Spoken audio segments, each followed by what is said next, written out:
JUI ने आईनी तरमीम के मुताले के लिए वक्त मांग लिया। नून लीग के अरकान पार्लियामेंट को किस बात ने अफसरदा कर दिया? जमीयत उलमा इस्लाम फे के सेक्रेटरी जनरल मौलाना गफूर हैदरी ने कहा है कि आईनी तरमीम के मुताले के लिए 1 माह का वक्त चाहिए। चीफ जस्टिस फायज ईसा की रिटायरमेंट से कोई फर्क नहीं पड़ता। जज रिटायर होते और आते जाते रहते हैं। इतवार की शब पार्लियामेंट हाउस में गुफ्तगू करते हुए गफूर हैदरी ने कहा कि उनकी जमात को आईनी तरमीम का कोई मसवदा नहीं मिला। ये नहीं हो सकता कि कोई मसवदा अपनी जेब में रखकर उस पर गौर की दावत दे और हिमायत का तकाजा भी करे। उन्होंने कहा कि इन तरमीम के बारे में जहन बनाने और इनके बारे में गौर फिक्र के लिए उन्हें कम अज कम 1 महीना दरकार होगा, जिसके बाद ही इसके बारे में कोई राय कायम की जा सकेगी।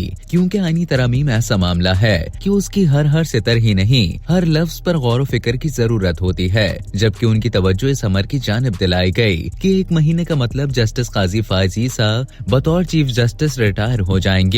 तो उन्होंने कहा कि इससे कोई फर्क नहीं होगा। जज रिटायर होते और आते जाते रहते हैं। इस दौरान पाकिस्तान मुस्लिम लीग नून के सदर मियां नवाज शरीफ, जो इतवार की दोपहर लाहौर से यहाँ पहुँचे थे, पंजाब हाउस में तकरीबन 7 घंटे कयाम के बाद वापस आज़िम लाहौर हो गए। तवक्को थी कि आईनी तरमीम कौमी असेंबली में पेश होने की सूरत में वो ऐवान में आएंगे। इजलास निस्फ शब से कदरे पहले ही मुलतवी कर दिया गया। ताहम नवाज शरीफ लाहौर के लिए वापस जा चुके थे। जराए ने बताया कि हुकूमती इत्तेहाद बिलखुसूस पाकिस्तान मुस्लिम लीग नून के अरकान को अपनी जमात के सदर साबिक वजीर आजम नवाज शरीफ की अचानक लाहौर वापसी की इत्तला मिली तो वो अफसरदा हुए। मुतादिद अरकान ने आज यानी पीर को उनसे मुलाकात करने का प्रोग्राम बनाया था। हुकूमत की हलीफ जमातों के बाद अकाबरी नवाज शरीफ से आज मिलने का इरादा रखते थे।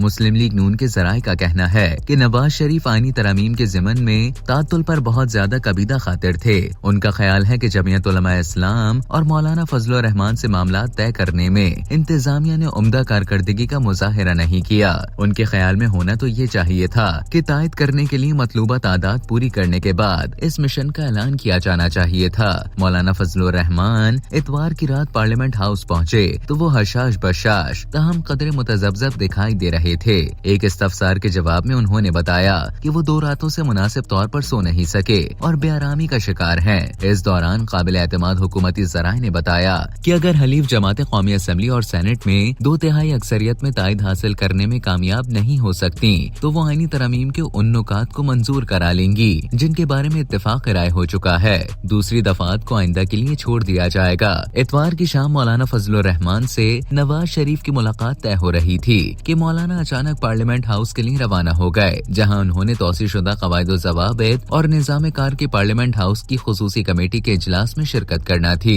नवाज शरीफ को इत्तला मिली तो उन्होंने तासुफ का इजहार किया कि इससे मौलाना के साथ उनकी मुलाकात मुमकिन नहीं हो सकी। मुस्लिम लीग नून के जराए ने कौमी असेंबली, सेनेट और पार्लियामानी पार्टी का इजलास मुलतवी होने पर इस हद तक खफगी का इजहार किया है कि अरकान को ऐवान में किसी मकसद के बगैर मौजूद रहने पर कलक था कि उसमें उनका एक दिन जाया हो गया है। पार्लियामेंट हाउस में दिन भर सियासी बड़ों की आमदोरफ्त और दीगर मसरूफियात को देखने के सिवा उन्हें करने के लिए कोई काम नहीं था।